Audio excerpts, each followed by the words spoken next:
तस्यै जनकात्मजायै नमोऽस्तु रुद्रेन्द्र यमानिनेभ्यो नमोऽस्तु चन्द्रार्के मरुद्गणेभ्यः अखण्डमण्डलाकारं व्याप्तं येन चराचरं तत्पदं दर्शितं येन तस्मै श्रीगुरुवे नमः। सीतारामसमारम्भां रामानन्दार्यमध्यमाम् अस्मदाचार्यपर्यन्तां वन्दे गुरुपरम्पराम्। सीतालता समायुक्तं रामकल्पमहीरुहं सफलशीतल छायां वन्दे शान्ति विश्रान्तिमिदं वदे। श्री राम जय राम जय जय राम। श्री राम जय राम जय जय राम। श्री राम जय राम जय जय राम। श्री राम जय राम जय जय राम। जय मेरे भोले भाले राम। जय मेरे भोले भाले राम। जय मेरे भोले भाले राम। जय मेरे भोले भाले राम। भक्तन के रघुराई राम। भक्तन के रघुराई राम। श्री राम जय राम जय जय राम। श्री राम जय राम जय जय राम। जय मेरे धनुषरी धारी राम। जय मेरे धनुषरी धारी राम। जय मेरे धनुषरी धारी राम। जय मेरे धनुषरी धारी राम। संतन के हितकारी राम। संतन के हितकारी राम। श्री राम जय राम जय जय राम। श्री राम जय राम जय जय राम।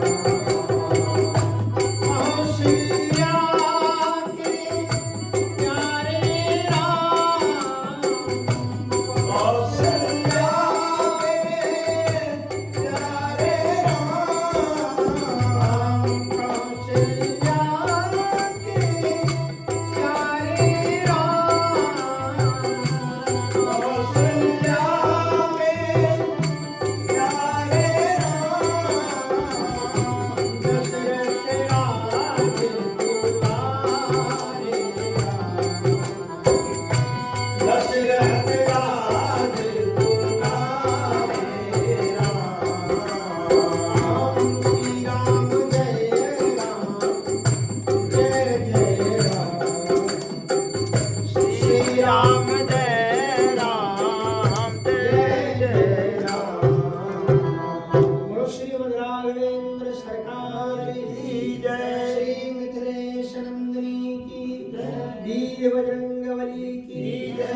श्री वृंदावन बिहारी लाल की जय। श्री गिरिराज धर्म की। श्री लक्ष्मी नारायण भगवान की। ओम नमः पार्वती पतये हर हर महा जय जय सीताराम, जय जय सीताराम, जय जय सीताराम। आदरणीय श्री दीक्षित जी, उपस्थित समस्त भक्तवृंद, भक्तमयी वात्सलमयी माताएं एवं बहनें, ठाकुर जी की नित्य मंगलमयी कृपा के प्रणाम स्वरूप मुझे हिंदू सेंटर के सुखद पावन धराधाम में बैठकर भगवत गुणानुवाद करने का शुभअवसर अनवरत 20 वर्ष से प्राप्त हो रहा है। यह ठाकुर जी की बड़ी अनुकंपा और आप सभी की श्रद्धा निष्ठा का ही परिणाम है। भगवान आपके अंतःकरण में इसी तरह से विकसित होते रहे और आपके जीवन के अंतर्गत में भक्ति का अभिवर्धन करें, ऐसी कामना करते हैं। तो जो अरण्य कांड है, अरण्य कांड अत्यंत महत्वपूर्ण कांड है। जैसा कि मैंने आपको पहले ही बताया कि इस कांड के शुभारंभ में सभी वक्ताओं ने अपने अपने श्रोताओं को सावधान किया है, क्योंकि इसी कांड की लीला को देख करके रावण को भी मोह हुआ है, इसी कांड की लीला को देख करके देवताओं को भी मोह हुआ है और साक्षात जगत जननी माता सती जी को भी इसी कांड में मोह हुआ है। क्योंकि भगवान श्री राम जी ने स्पष्ट रूप से कहा है कि मैं कछु करव ललित नर लीला, अब लालित्य पूर्ण कुछ नर लीला कर रहा हूं। लालित्य जो मनुष्य के जीवन में जो घटनाएं प्रति घटनाएं घटती हैं वो, तो पहले भगवान श्री राम जी अब प्रभु चरित्र सुनहु अति पावन, करत जे बन सुर नर मुनि पावन। इस कांड में प्रभु श्री राम जी 4 लोगों को पवित्र कर रहे हैं। सबसे पहले तो उस वन को पवित्र करते हैं, क्योंकि इस वन के संदर्भ में कहा है महर्षि अगस्त्य जी ने कि दंडक बने पुनीत प्रभु करहु, दंडक बने पुनीत प्रभु करहु, उग्र शाप मुनि वर कर हरहु, उग्र शाप मुनि वर कर हरहु, वास करहु कहाँ रघुकुल धाया, वास करहु कहाँ रघुकुल धाया, कीजे सकल मुनि वरदाया, कीजे सकल मुनि वरदाया। यहाँ महर्षि अगस्त्य जी ने कहा है कि दंडक वन पुनीत प्रभु करहु। तो अब प्रभु चरित्र सुनहु अति पावन, करत जे वन सुर नर मुनि पावन। ये वन को पावन कैसे करना, ये वन अपावन कैसे हो गया? तो ऋषि ने कहा है, अगस्त्य ऋषि ने, कि दंडक वन में आप निवास करो, दंडक वन पुनीत प्रभु करहु और उग्र श्राप मुनिवर कर हरहु। इस दंडक वन में किसी ऋषि का श्राप है, आपको पता है कथा किसका श्राप था? तो जो सबरी के गुरु हैं महर्षि मतंग जी, एक बार क्या हुआ कि इस दंडकारण्य में भयानक सूखा पड़ा, कुछ भी पैदा नहीं हो रहा था, झरने सूख गए थे। महात्मा लोग, कोई कोई वादरायण होते हैं जो बद्री फल केवल बेरों को ही लेकर के रह जाते हैं, और अलग अलग प्रकार से ऋषि मुनियों की रहने की पद्धतियां होती, वो वन के वृक्षों पर निर्भर करती। सारे वृक्ष सूख गए, झरने सूख गए, कुछ भी पैदा नहीं हो रहा था। लेकिन महर्षि मतंग की तपस्या के प्रभाव से उनका जो आश्रम था किष्किंधा पूरा एकदम हरा भरा था, कोई भी फर्क नहीं था। तो सभी महात्मा लोग आश्रम उठा उठा करके उनके पास में आए, बड़ी संख्या में महात्मा लोग आए। तो मतंग ऋषि ने उनका स्वागत किया कि आइए, संतों के आने पर तो बड़ी प्रसन्नता होती। क्योंकि संत जब आते हैं तो बिछुड़त एक प्राण हर लेही और मिलत एक दुख दारुण देही। तो महात्माओं के मिलने पर तो सुख की उपलब्धि होती है। महर्षि मतंग बड़े प्रसन्न हुए, पर उन्होंने एक शर्त रख दी महात्माओं से। शर्त ये रखी कि आप आए हो अपनी इच्छा से, लेकिन आप जाओगे हमारी इच्छा से। ऐसा नहीं कि आप जब मन में आए तो आप आसन उठा करके चले जाओ। और ऐसा विचार करके फिर उन्होंने एक विशाल यज्ञ का आयोजन कर दिया। सब महात्मा लोग उसमें मिलकर के यज्ञ करने लगे। यज्ञ के प्रताप से और ऋषि मुनियों ने एक जगह बैठ करके ये जो परंपराएं बनी हुई है, कुंभ आदि में क्या होता है, भारतवर्ष के बड़े बड़े अमलात्मा, विमलात्मा, योगी, तपस्वी, संत लोग कुंभ में एक जगह बैठ करके जब तपस्या करते हैं तो संपूर्ण विश्व के कल्याण के लिए करते हैं। सर्वे भवन्तु सुखिनः सर्वे सन्तु निरामयाः सर्वे भद्राणि पश्यन्तु मा कश्चित् दुःखभाग्। महात्माओं ने यज्ञ किया और यज्ञाल भवति पर्जन्यो पर्जन्यादन्य संभवा। यज्ञ से वर्षा हुई और चारों तरफ फिर हरा भरा हो गया। अब जब हरा भरा हो गया तो महात्माओं को अपने अपने आश्रम याद आने लगे। अब उनको लगा मेरा भी झरना शुरू हो गया होगा, मेरे वो पेड़ भी फल फूल गए होंगे। अब सबका मन, लेकिन महात्मा की शर्त है कि जब तक मैं नहीं कहूंगा तब तक जाओगे नहीं। तो देखो महात्माओं में भी कोई कोई बड़े विचित्र होते हैं। हाँ, तो उनके भी, अब देखो दुर्वासा ऋषि कितने क्रोधी थे, बात बात पर क्रोध उनको आ जाए। सो एक महात्मा ने, उसमें भी महात्मा भी कोई एक चालबाज निकल गया। उसने कहा कि महात्मा ऐसे तो जाने को कहेगा नहीं, कुछ करो यहाँ पर। तो उस महात्मा ने मायावी एक गाय को पैदा किया। एक मायावी गाय ऋषि के आश्रम के खेत में चल रही थी। तो ऋषि के आदेश से एक शिष्य आगे बढ़ा और उसने छड़ से थोड़ा सा गाय को हटाने के लिए केवल स्पर्श ही किया होगा छड़ी से। बस स्पर्श करके ही वो तो मायावी गाय थी, देखते देखते वो गाय मर गई। अब गाय जब मर गई तो वो तो योजनाबद्ध तरीके से ये काम किया गया था। इसलिए उन महात्मा ने, उसी महात्मा ने हल्ला शुरू कर दिया, अरे यहाँ तो गौ हत्या हो गई, यहाँ तो गौ हत्या हो गई, अब कौन यहाँ पर रहेगा, तो यहाँ गौ हत्या हो गई। तो महात्माओं को बहुत बुरा लगा और सब महात्मा लोग अपना अपना आसन बांध करके वहां से जाने लगे। महर्षि मतंग बड़े अवसाद में डूब गए कि मेरे आश्रम पर एक गाय की हत्या। शिष्य को बुलाया, फटकारा, तुम्हें ये क्या कर डाला? हाँ महाराज, मैंने तो केवल स्पर्श किया, वो गाय कैसे मर गई? अब महाराज महात्मा देखते देखते चले गए। उसके बाद में जब थोड़े शोक से ऊपर उठे, थोड़ा सा दुख उनका शांत हुआ, तो महर्षि मतंग ने कहा कि चलो अब इस गाय का अंतिम संस्कार कर दिया जाए। उस गाय के पास पहुंचे और जिन्हीं तपस्वी महात्मा थे हाथ लगाया तो देखा वो तो मायावी थी, गाय थी ही नहीं। तब महात्मा को बड़ा गुस्सा आया कि इन महात्माओं को जब जरूरत पड़ी तो मेरे आश्रम में आकर के रहे, और गए भी तो हमें कलंकित करके गए। एक तो तुम आवश्यकता पड़ने पर किसी का आश्रय ग्रहण करो, और जईते नीच बड़ाई पावा सो प्रथम हतिताय नसावा। कुछ ऐसे प्रवृत्ति के लोग होते हैं कि जो व्यक्ति उनको ऊपर उठाए वो सबसे पहले उन्हीं के लिए भस्मासुर बनते हैं। भस्मासुर कहते हैं ना कि ये बड़ा भस्मासुर। भस्मासुर क्यों कहते हैं? क्योंकि भगवान शंकर जी ने उसको वरदान दिया, तो जिसके ऊपर हाथ रखेगा वो भस्म हो जाएगा। तो कहते पहले तुम ही आ जाओ मेरे पास में, प्रैक्टिकल करके देख लें कि तुम सच में भस्म होते कि नहीं होते। सो प्रथम हतिताय नसावा। सो महाराज महर्षि को बड़ा बुरा लगा कि इनको आवश्यकता पड़ी, मेरे आश्रम पर आए और गए भी तो मुझे कलंकित करके गए।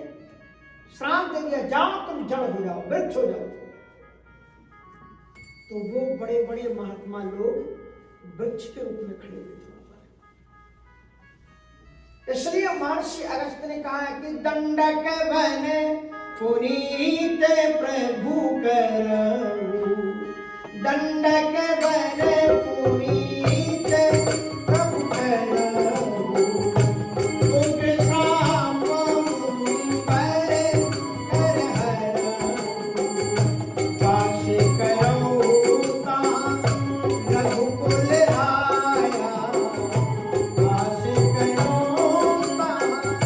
रघुकुल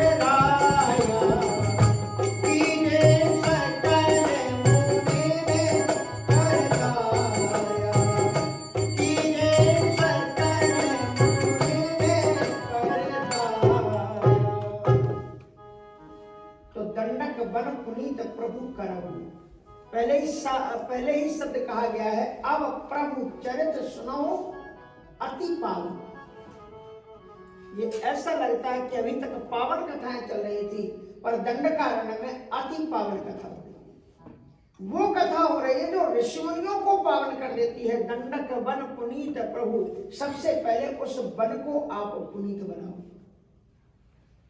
भारतवर्ष में 6 अरण्य हैं, चंपकारण्य, दंडकारण्य, नैमिषारण्य। इस प्रकार से आप गिनोगे तो पूरे 6 अरण्य हैं। और ये इसमें दंडकारण्य की, दंडकारण्य इसलिए क्योंकि दंड यहाँ पर दिया गया ऋषिमुनियों को वृक्ष के रूप में।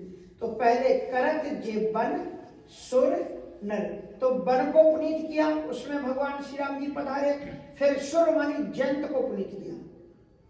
जंत के अंदर में जो कलुषा कालशिक वृत्ति थी उसको उन्होंने निराकरण किया। एक दृष्टि उसको बनाई कि जीव में ब्रह्म में दृष्टि रखो, तुम संसारिक दृष्टि मत रखो। एक नयन कर तजा भवानी, तो वन पावन हो गया, सुर पावन हो गए, और अब ये नर है, ये महात्मा है। ये महात्मा कौन है? सुतीक्षण है। और बड़ी विचित्र बात, बड़ी दिव्यता की बात यह है कि भगवान श्री राम जी उनके गुरु के पास पहले नहीं गए। कल मैंने आपको इनकी कथा सुना दी थी कि किस प्रकार से महर्षि अगस्त्य के पास में आए और उन्होंने ठाकुर जी को ही फेंक दिया जामुन के लिए, और बाद में जामुन ही जब उन्होंने रख दिए तो गुरु ने फटकारा कि ये क्या है, तुम ठाकुर जी को लेकर के ही आना। कभी कभी ऋषियों का जो श्राप है, ब्राह्मणों का जो श्राप है, आप अगर प्रकारांतर से उसके पीछे की कहानी को पढ़ोगे तो वो कृपा है। जिन जिन लोगों को श्राप मिला है उन लोगों ने कुछ न कुछ प्राप्त किया। अहिल्या को श्राप मिला, महर्षि गौतम जी का तो क्या कहा कि मुनि श्राप जो दीना अति भले कीना, परम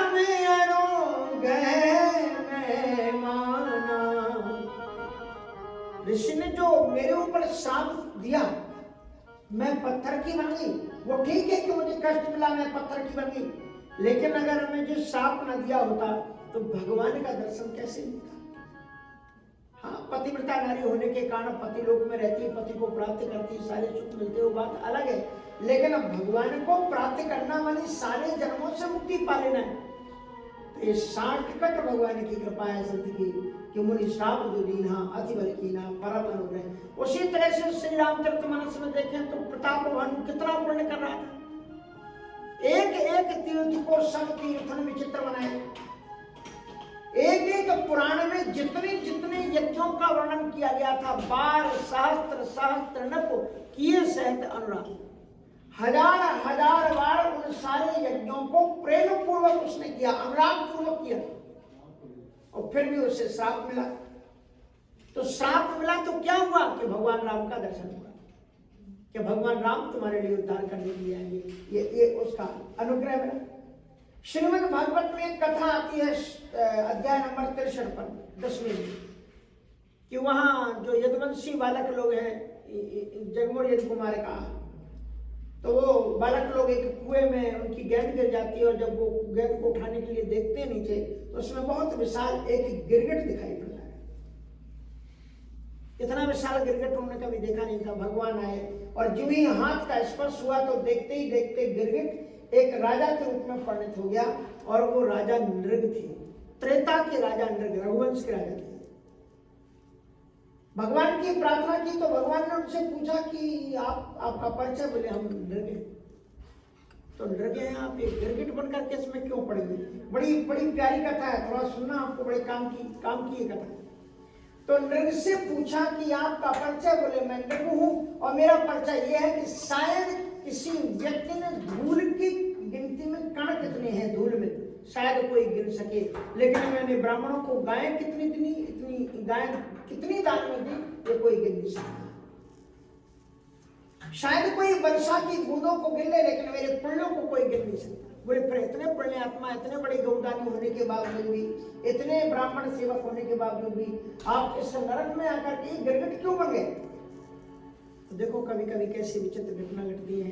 राजा नृग गायों को दान किया करते थे, ब्राह्मण आते थे गाय ले जाते थे। एक ब्राह्मण आए एक गाय दान में दे दी। ये वाल्मीकि रामायण में अब मिलेगी कथा, भागवत में नहीं, वहां पर तो ये बताया कि मैं नृप हूं। तो उन्होंने फिर वो गाय ब्राह्मण को दान में दे दी और ब्राह्मण उस गाय को लेकर के अपने घर चला गया। आपने कभी अनुभव किया हो या न किया हो, हम तो गांव में रहे हैं, अगर किसी दूसरे के यहाँ से तुम गाय खरीद के लाओ, अगर वो खूंटे से खुल जाए तो फिर अपने मालिक के दरवाजे पर चली जाती है, उसे भी रास्ता मालूम रहता है, वहीं चली जाती। तो वो खुल गई, और खुल गई तो फिर जाकर के गाय के झुंडों में जाकर के मिल गई। वहां पर राजा नृप के जहाँ गाय बनती थी वहां चली गई। और जब वो बन गई तो महाराज दूसरे दिन कोई और पंडित जी आए तो फिर उनका गाय लाओ, तो अब इतना कौन पहचाने जो रोज हजारों गाय दान करता हो। उन्होंने फिर वही गाय दान कर दी दूसरे पंडित जी को। अब वो पहले वाले पंडित जी जिनको जो गाय दी गई थी, वो उन्होंने सोचा मेरी गाय तो चलेगी, चलो मैं जाकर के ले आऊं राजा के यहाँ से। वो अपनी गाय लेने के लिए जा रहे थे और इधर से दूसरा ब्राह्मण उसी गाय को लेकर के आ रहा था। तो ब्राह्मण ने कहा ये तो मेरी गाय है, तुम्हारी कैसे होगी, हम तो भी राजा से दान लेकर के आ रहे। तो बोले एक व्यक्ति एक ही वस्तु का दो बार दान कैसे कर सकता है? नहीं कर सकता। ये गाय जब मुझे दान कर चुके हैं तो ये तुमको दान दोबारा नहीं कर सकते, क्योंकि इस पर उनका अधिकार रहा ही नहीं। दान का मतलब यही होता है कि मैं दाता नहीं हूं। इसमें दो अक्षर है, दा और ना। दातापन के अहंकार का विसर्जन कर देने का नाम ही दान है। अब बार बार के नाम कि ये फ्रिज हमने लगवाया था, ये कूलर हमने लगवाया था, ये दीवारें हमने लगवाई थी, तो फिर कोई मतलब नहीं रह गया। इसलिए दान का मतलब ये होता है एक हाथ से दो तो दूसरे हाथ को दिखाई भी ना पड़े, इसका नाम दान है। तो इसका मतलब ये है कि अब उन्होंने महाराज अब वो गाय दान में बोले, तो अब ये दोबारा दान कैसे कर सकते इस गाय को जब ये कर चुके, तो ये तो गलत बात है। तो बोले अब ये तो राजा निर्णय करेंगे। अब वो दोनों ब्राह्मण राजा नृप के सामने आए, चलो इन्होंने दान दी है, इसे निर्णय